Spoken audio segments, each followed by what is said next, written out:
Bueno, yo voy a empezar como estrella agradeciendo a la Fundación CEPSA que haya sido la principal patrocinadora de este tipo de estudios. La ciencia es absolutamente algo que necesita de la aportación empresarial y de las administraciones públicas para que podamos desarrollar un trabajo que muchas veces no se ve, es muy tedioso en ocasiones, requiere altos niveles de constancia para obtener unos resultados que sean realmente satisfactorios y significativos. También a Red Eléctrica, a Acerinox, a Endesa, a la Diputación de Cádiz y, por supuesto, a Alcaidesa Marina, donde estamos ahora, porque también han copatrocinado, han puesto su granito de arena para que al final podamos sumar y abordar los importantes recursos, ¿no?, que hacía falta para invertir en una investigación de este tenor, que al ser en el ámbito marino, pues ya os podéis imaginar los costes que eso tiene, ¿no?, de embarcaciones, de buceos, de equipos científicos que se sumergen, que tienen que estar completamente aislados de la entrada del agua del mar. Todo eso complica mucho la situación. Hay muchos problemas de hundimiento de cámaras, de aparatos muy costosos que los tienes que reponer, y al final esto se te convierte en una especie de pesadilla. Pero gracias a este tipo de ayudas, pues finalmente estamos consiguiendo alcanzar ciertas metas que incluso en principio yo pensaba que iban a ser inalcanzables. Bueno, la protagonista en cuestión es este alga, que es muy bonita, ¿eh? Lo que pasa que luego hace mucho daño, ¿no?, a muchos niveles. Y por si queréis tomar algunas imágenes de ella, esta está prácticamente recién cogida, la tenemos por todos lados, aquí en el mismo puerto. La misma Alcaidesa Marina está dentro y está fuera, y dentro tiene unos morfotipos completamente especializados a zonas de modo calmo, y fuera pues a zonas de modo batido, ¿no?, donde da el oleaje y se expresa morfológicamente de manera diferente. Este quizás fue el primer problema que debimos resolver, y supimos resolver al menos parcialmente, y es que parecía que estábamos tratando con especies diferentes, y no eran nativas, pero no sabíamos si era la misma, asiática o no. Llegar a la conclusión de que cierto tipo de morfotipos pertenecían exactamente a lo mismo, pues ha llevado un tiempo. Eso es la investigación que se realiza normalmente es lenta, porque exige muchos niveles de comprobación. Muy importante eso diferencia un poco la ciencia de otro tipo de actividades, por ejemplo técnicas, que son mucho más finalistas y rápidas, para poder asegurar, ¿no?, que o esta especie o esta otra, o hace esto o hace lo otro. Y eso lleva lógicamente muchos ensayos, lleva mucho tiempo de por medio.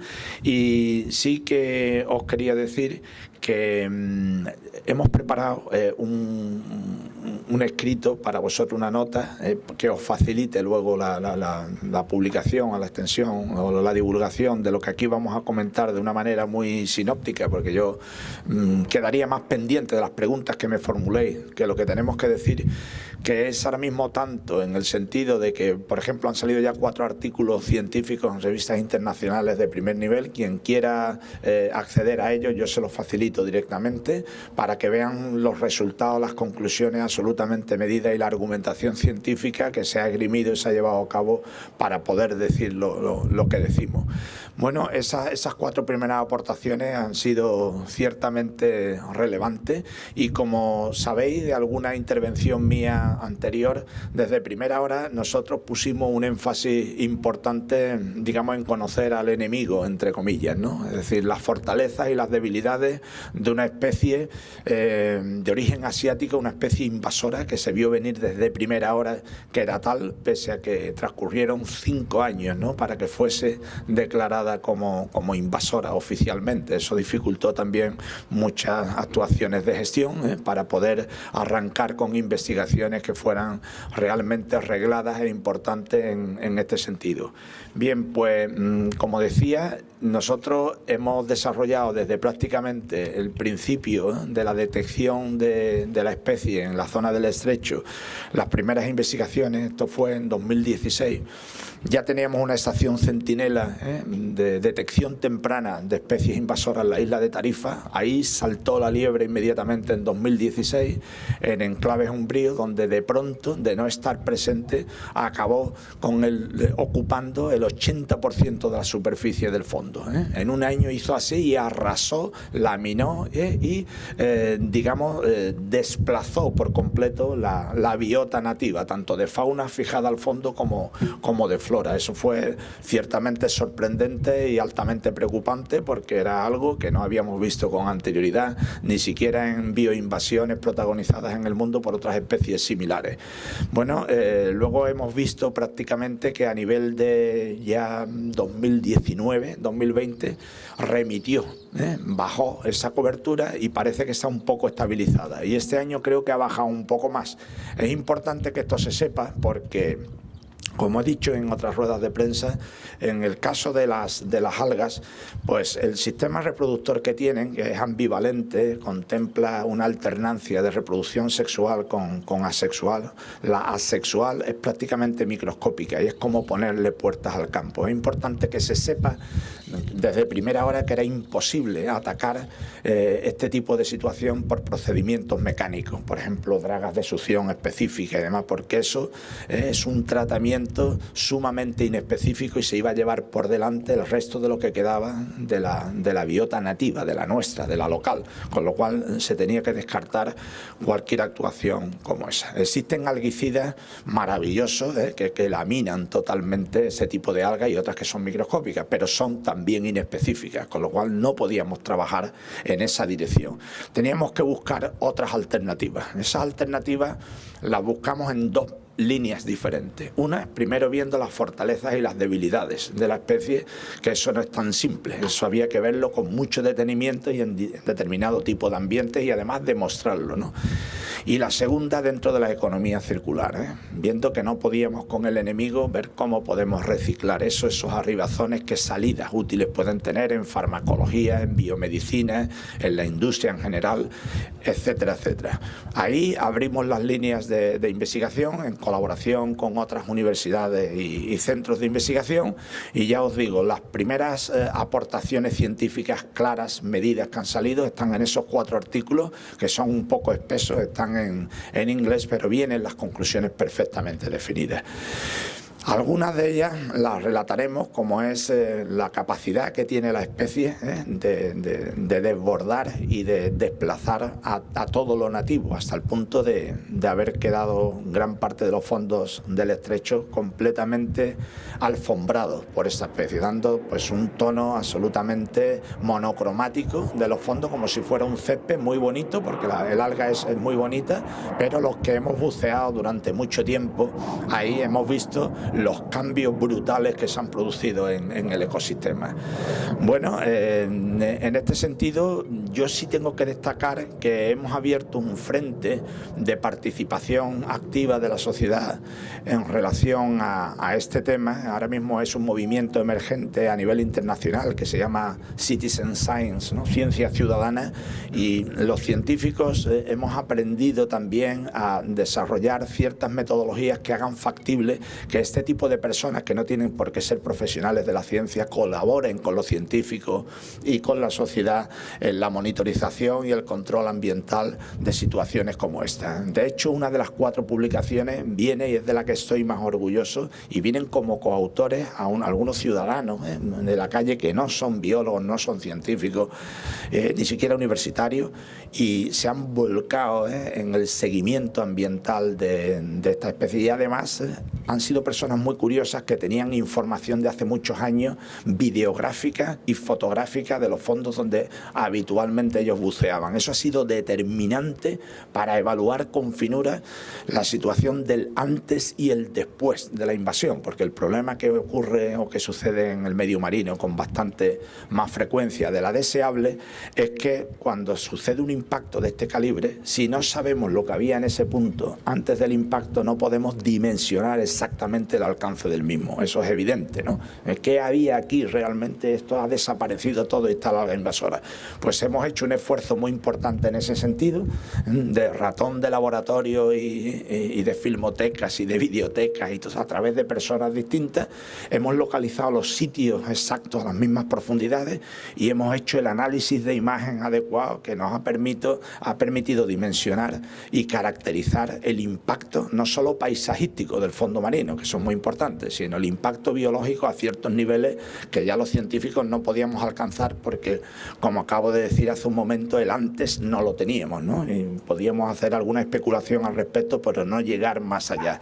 Eso es muy importante. Una de las aportaciones quizás más relevantes está recogido en uno de esos artículos y yo invito lógicamente a leerlo, ¿no? En cualquier caso, lo que aparece ahí no es nada bueno, ¿no? Porque es un impacto de una dimensión verdaderamente extraordinaria.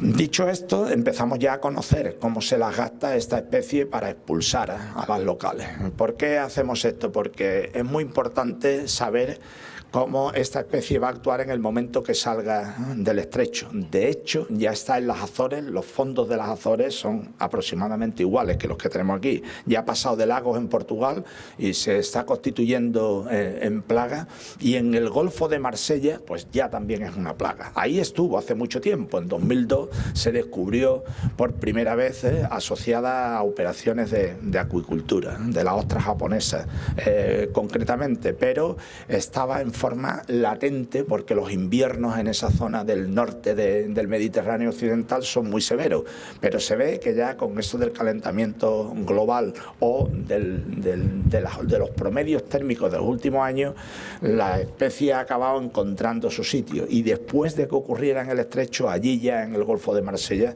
se ha constituido en plaga y en especie invasora. Es decir, vamos a ver qué es lo que va a suceder en el futuro, pero sí es muy importante que se determine o se establezca una suerte de red de monitorización ambiental, pero sobre todo de detección temprana de la especie en zonas próximas al estrecho, al Golfo de Marsella, a las Azores, donde no está de momento, pero se espera que esté relativamente pronto. Evidentemente, el impacto ecológico es muy alto, desde el punto de vista del impacto en la biodiversidad, tanto de plantas como de animales, del ámbito local donde la especie se establece, e indirectamente también en el sector pesquero, lógicamente, porque todo lo que son artes verticales de redes del sector artesanal, pues más que por el hecho de que esta alga en sí espante literalmente a la pesca, pues lo que se da es que se embadurnan sistemáticamente esos sistemas de pesca, y entonces los peces ven perfectamente el arte y no caen, ¿no? Eso es lo que estamos viendo de momento, con independencia de que esas conclusiones las vamos a hacer públicas cuando consigamos aquilatar más una serie de observaciones que tenemos ahora mismo en curso de investigación en los próximos meses. Dicho esto, sí que sería importante resaltar que las investigaciones que se están llevando a cabo en colaboración con otras instituciones, que las voy a citar, una de ellas es el Instituto de la Grasa, perteneciente al Consejo Superior de Investigaciones Científicas, y nos han dado hace muy poco un proyecto del Plan Nacional de Investigación, precisamente para ver las posibilidades de extracción de energía, de biodiesel, de ese tipo de algas, y también determinado tipo de fertilizantes. Y precisamente con el tema de los fertilizantes sí que hemos abierto una línea y ya tiene resultados que se van a publicar en breve de compost, es decir, de lo que es la línea del compostaje, utilizar invertebrados terrestres o marinos para producir un fertilizante natural de la alimentación por las heces del alga. Hemos hecho pruebas con el alga salada, con el alga desalada, hemos hecho pruebas con cucarachas tropicales, con la mosca soldado negra, con lombrices canadienses, incluso con milpies, ¿no? Y con isópodos, que son unos crustáceos pequeñitos muy interesantes. Y tenemos unos resultados interesantísimos, algunos de ellos que son de los que muchas veces nos permiten tener mucha esperanza, pero luego al final nos desesperamos porque te das cuenta de que composta muy bien, el compost, la naturaleza de ese fertilizante natural es de calidad, pero todos los organismos compostadores, posiblemente por los productos, los metabolitos secundarios que son venenosos, pues se mueren. Y entonces, claro, te imaginas, dices, oye, para que esto sea rentable tenemos que tener una fábrica de los organismos compostadores que se reproduzcan, entonces ya se te ponen las cantidades, es decir, entonces términos de sostenibilidad económica en algo que es imposible. Todo esto lo estamos trabajando con mucha minuciosidad para que cuando llegue el momento, decimos, hemos encontrado 2 especies compostadoras, ya las tenemos preseleccionadas, que son muy buenas. Ahora estamos en un análisis muy fino de la calidad del compost, porque el compost en un momento determinado puede tener una bala en las recámaras de las que no nos gustan, y es que Icimilla sale con una calidad impresionante, pero tiene mucho arsénico. Eso quiere decir que las plantas que crezcan lo van a incorporar y luego nosotros. Entonces hay que ser extraordinariamente cautos y pacientes con este tipo de investigaciones, pero las hemos emprendido con mucha decisión y constancia. Llevamos ya, en este caso concreto, pues casi 2 años trabajando, y los primeros resultados pues los vamos a tener muy pronto.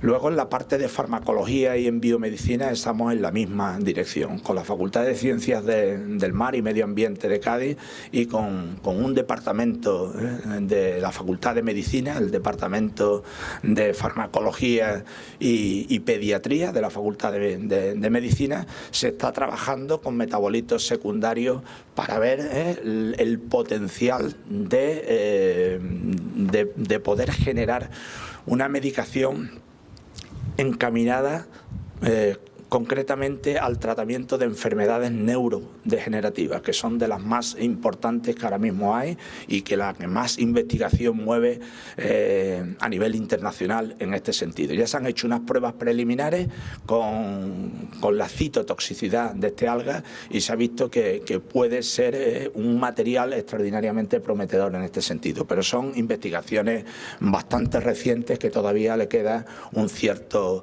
recorrido para que puedan cristalizar en resultados que a todos nos puedan interesar.